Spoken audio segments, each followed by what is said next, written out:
Auto focus എങ്ങനെയാണ് work ചെയ്യുന്നത്? Auto focus work ചെയ്യാൻ വേണ്ടിയിട്ട് നമ്മുടെ ക്യാമറയിൽ നിങ്ങൾ വ്യൂ ഫൈൻഡറിലൂടെ നോക്കുമ്പോൾ ക്യാമറയിൽ ഓട്ടോ ഫോക്കസ് പോയിൻറ്റ്സ് എന്ന് പറഞ്ഞിട്ട് ഒരുപാട് സ്ക്വയർ ആയിട്ടുള്ള ഡോട്ടുകൾ കാണാം, അല്ലെങ്കിൽ കുത്തുകൾ കാണാം നിങ്ങളുടെ വ്യൂ ഫൈൻഡറിൽ.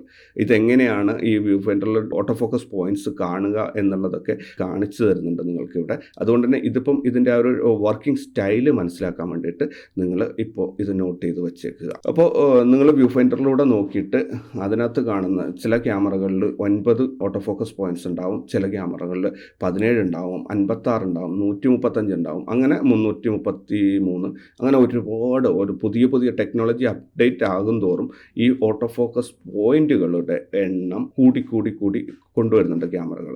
അതിനർത്ഥം ഓട്ടോ ഫോക്കസ് പോയിന്റ്സ് കൂടുന്നതിനനുസരിച്ച് നമുക്ക് പല സന്ദർഭങ്ങളിലും വളരെയധികം ഉപകാരപ്പെടുന്ന ഒരു കാര്യമാണ്. നമുക്കൊരു ഒബ്ജക്റ്റിനെ ട്രാക്ക് ചെയ്യാനോ അങ്ങനെയൊക്കെ വരുന്ന സന്ദർഭങ്ങളിൽ ഇത് വളരെയധികം നമ്മളെ സഹായിക്കും. അപ്പോൾ ഓട്ടോ ഫോക്കസ് പോയിന്റ്സ് കുറവുള്ളവരും ഒരിക്കലും നിരാശപ്പെടേണ്ട, നിങ്ങൾക്ക് അതിനെ ഓവർകം ചെയ്യാനുള്ള പല സൊല്യൂഷൻസും ഉണ്ട്. അപ്പോൾ നമുക്ക് വീണ്ടും തിരിച്ചു വരാം. അപ്പോൾ ഓട്ടോ ഫോക്കസ് പോയിന്റ്സ്, നിങ്ങളുടെ സ്ക്രീനിൽ നിറയെ ഓട്ടോ ഫോക്കസ് പോയിന്റ്സ് ഉണ്ട് എന്ന് കരുതുക. നമ്മൾ അതിൽ ഏതെങ്കിലും ഒരു ഓട്ടോ ഫോക്കസ് പോയിന്റ് നമ്മൾ ചൂസ് ചെയ്ത് കൊടുത്തു കഴിഞ്ഞാൽ, അല്ലെങ്കിൽ ആ ഒരു ഓട്ടോ ഫോക്കസ് പോയിന്റ് നമ്മൾക്ക് എന്താണോ ഷാർപ്പാകേണ്ടത് ആ ഒബ്ജക്റ്റിന് നേരെ വെച്ചിട്ട് ക്യാമറയുടെ ഓട്ടോ ഫോക്കസ് ബട്ടൺ ഒന്ന് പ്രസ് ചെയ്ത് കൊടുത്തു കഴിഞ്ഞാൽ ക്യാമറ ഇമ്മീഡിയറ്റ് ആയിട്ട് ആ ഒബ്ജക്റ്റിലേക്കുള്ള ദൂരം മെഷർ ചെയ്തിട്ട് നമ്മുടെ ക്യാമറയുടെ ലെൻസിൻ്റെ റിങ് തിരിച്ചിട്ട് ആ പൊസിഷനിൽ എത്തിച്ചേരും. അതിൽ പരാജയ സാധ്യത വളരെ കുറവാണ്.